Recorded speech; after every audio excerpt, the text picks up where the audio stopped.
Hello guys, আজকে আবার নতুন খেলা শুরু হচ্ছে। এবারে দেখা যাক কে কি পায়। সবার জন্য একটা করে ঝুড়ি রয়েছে, সেই ঝুড়িতে অনেকগুলো করে বল রয়েছে। সেই বলগুলো দেখা যাক ঢালতেছে একটা বড় বলের মধ্যে কি পাওয়া গেল। এবার একটা চিরকুটের মধ্যে দেখা যাক কি আছে।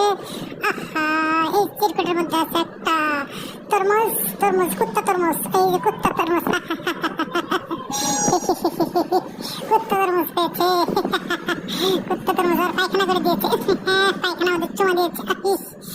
এরপরে আবার একজন সে নীল বালতি দিয়েছে। নীল বালতি দেখা যায় কি চিরকুট রয়েছে। এই চিরকুটে দেখা যাবে কি পাওয়া যায়। এই যে চিরকুট পাওয়া যায়, চিরকুটের মধ্যে পিস্তল পাওয়া গিয়েছে। পিস্তল দিয়ে একজনকে গুলি করতে হবে। এই যে ওকে ধরেছে, এই যে ওকে ধরেছে। গুলি কর। গুলি করতে জানে না, তাই তাকে গুলি রাখতেছে না। এইবার তার গুলি তো বের হচ্ছে না। এবার দেখা যাক কিভাবে। এই তো গুলি বের হয়ে গেছে। গুলিতে তার বুক ভিজে গিয়েছে। সর্বনাশ, সে পিস্তল নিল, গুলি করতে শিখলো না। এবার নিল আরেকজন ব্লু কালার, সেটা ঢালা দেখা যাচ্ছে। এবার এই চিরকুটে কি লেখা আছে। এবার চিরকুটে লেখা আছে একটা গরুর মাংস।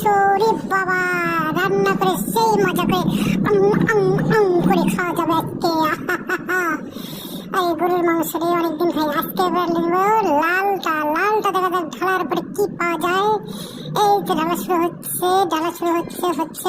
এই যে একটা চিরকুট পাওয়া গিয়েছে। এবার এই চিরকুটের মধ্যে দেখা যাক কি আছে। 2099 টাকা ক্যাশ পেয়েছে। ওরে বাবা, খুশিতে আজকে লাফালাফি চলছে। আজকে পার্টি হবে, ডিনার হবে। এবার নেবে কালোটার মধ্যে দেখা যাক কি পাওয়া যায়। এই যে ঢালা শেষ। এই যে চিরকুটটা পড়ে গিয়েছে। চিরকুটের মধ্যে দেখা